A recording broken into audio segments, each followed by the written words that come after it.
The Arabian Desert. A vast ocean of drifting sands and scorched, sun-baked rocks.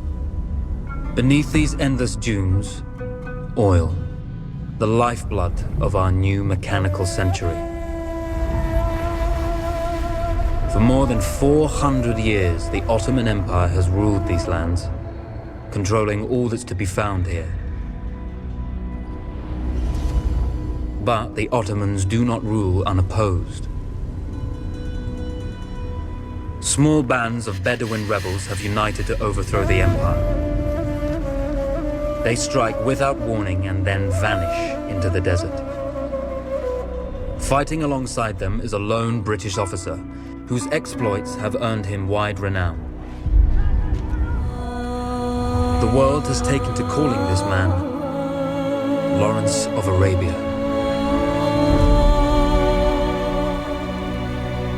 In the desert, you rely on good planning, but you also hope for a dash of luck. And luck was with us when we learned of a recently derailed Ottoman train carrying a most interesting piece of cargo.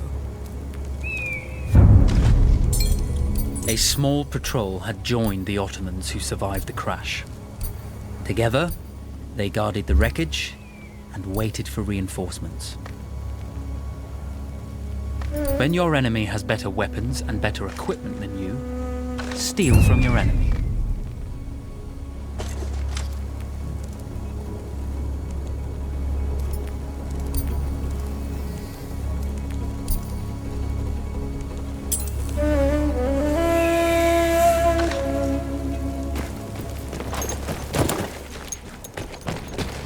A lone fighter has just one advantage over a large enemy force. A lone fighter can move unseen.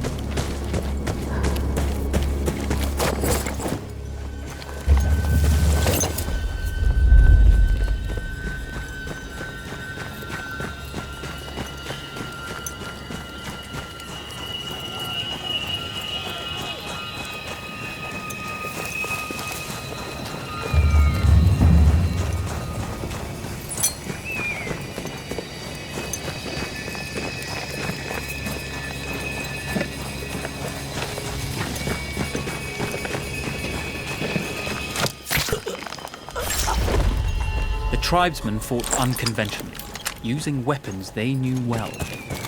Endurance, individual intelligence, and courage were their assets.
Come out! It's over.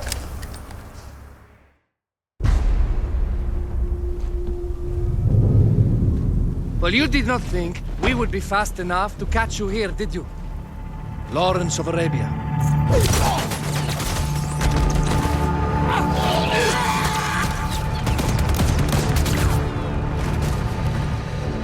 Actually, I was rather depending on it. Lawrence. Well, this is very clever. Now the hunter becomes the hunted. So who might you be? How enchanting you are, my dear. Ahmed. I'll show you enchanting. If it weren't for you, I'd be free. Free, is it? You'll be free when you're dead. And I'm happy to tell you, the Empire intends to grant you all this freedom very soon. Even now, An engine of destruction scours this desert, obliterating your allies, your families, your homes. Soon there will be nowhere to run. Nowhere to hide. Soon all that you know, and all that you love, will be ashes. You will all be free to die. Oh, you animal! Zara!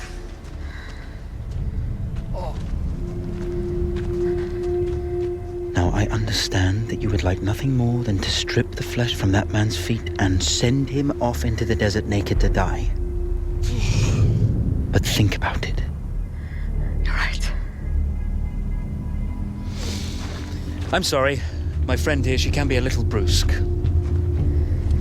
You're going to tell me how to lie to your train so we can lure it into a trap and destroy it. Impossible. To even begin to talk to that train, you would need an entire book of communication codes. Oh, like this one, you mean? You can never stop the progress of machines. One day, the whole world will take your lands and the precious black gold beneath its sands. We shall see, my friend.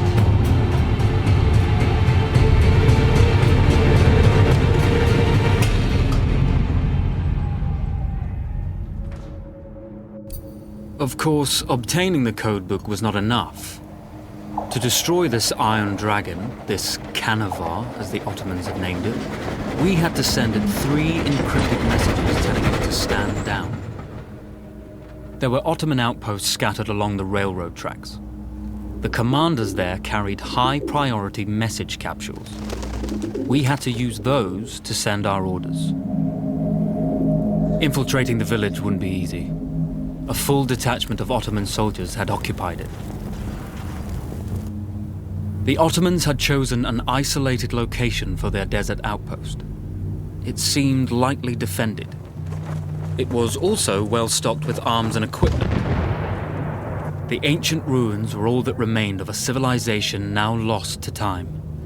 The Ottoman Empire brought in the modern world with a host of armored vehicles and field guns. 3 commanders to eliminate, 3 personal message capsules to be stolen, and then sent with our false orders.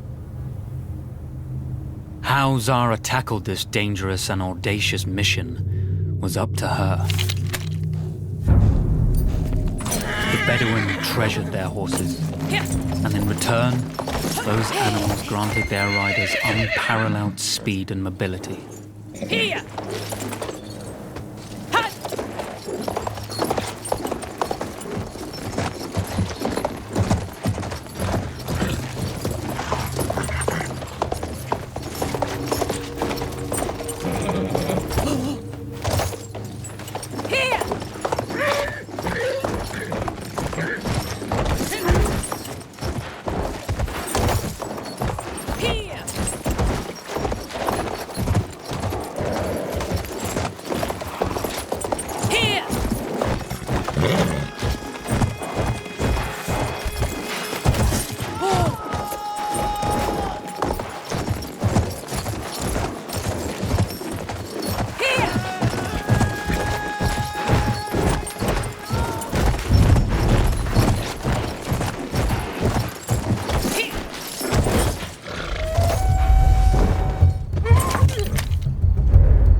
Yetişin! Dikkat edin kardeşim! Buralarda bir yerde! Yanından sokulmaya çalış! Yanından sokul! Mevkiinizde müdafaa edin! Taarruzcu vuruldu! Kellen uçmadan teslim ol!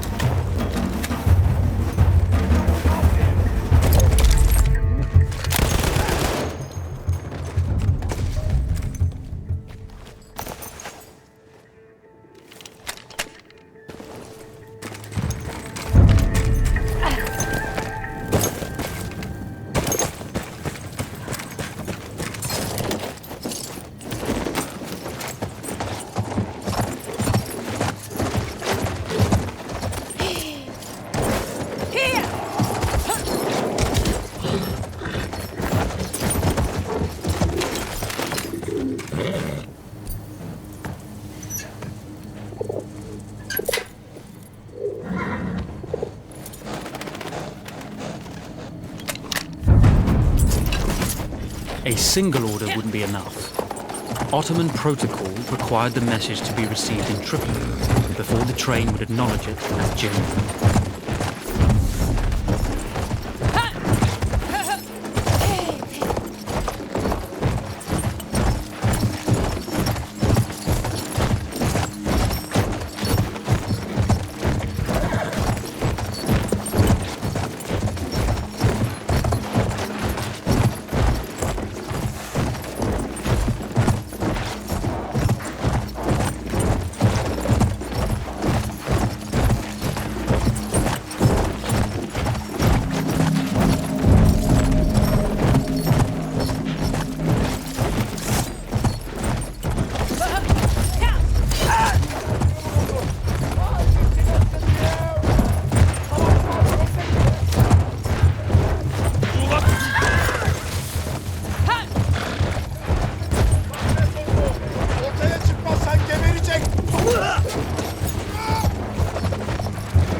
We were putting a great deal of trust in Zara's capabilities, but I had complete confidence that she would carry the day.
you see, the message had already been sent, my dear.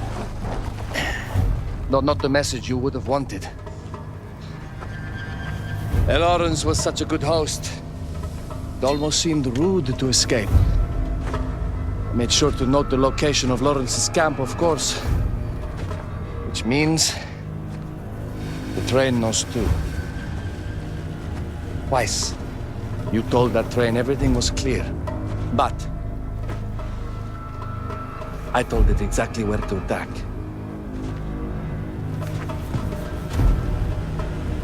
The beast has your scent, my dear.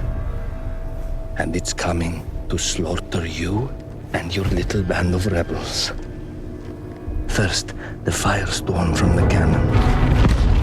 Then, up close with the troops to slaughter any survivors.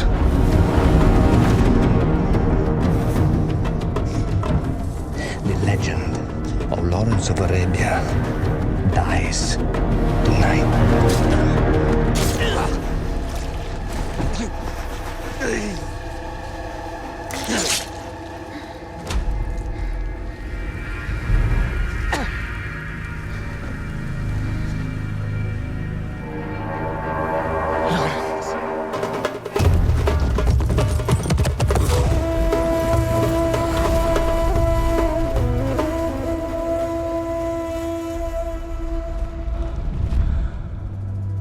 You slipped away just in time. Tilkiji was a fool to think we'd ever stay after he escaped. The Canavar won't stop hunting us. No, it won't. Let me think. The train's coming a long way. So it'll have to stop to take on water. That's where we strike. Agreed. I'll deal with any sentries, then rig explosives on the track. Yes, and I'll rally our fighters. When I blow the lines, the train will be trapped. So when you hear the blast, you need to attack them with everything you have. It's good. But you know that there's a chance the men may not come. You may set off those explosives and find you're out there all alone. You know that. I guess I won't know either way until I set it off.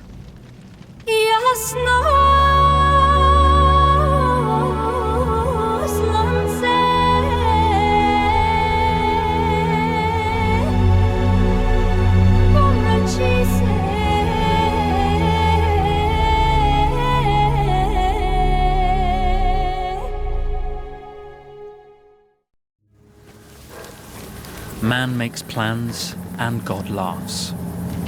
As it turned out, the small town where we would ambush the train had a significant enemy presence. Those troops would have to be dealt with before the explosives could be set.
Mara secured the town, the trap could be set for the arriving train.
vengeance can be a sweet or bitter brew. How did you find it, Zara?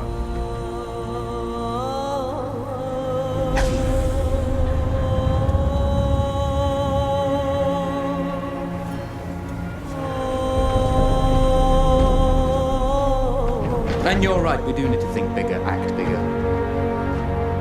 Maybe even the Suez Canal.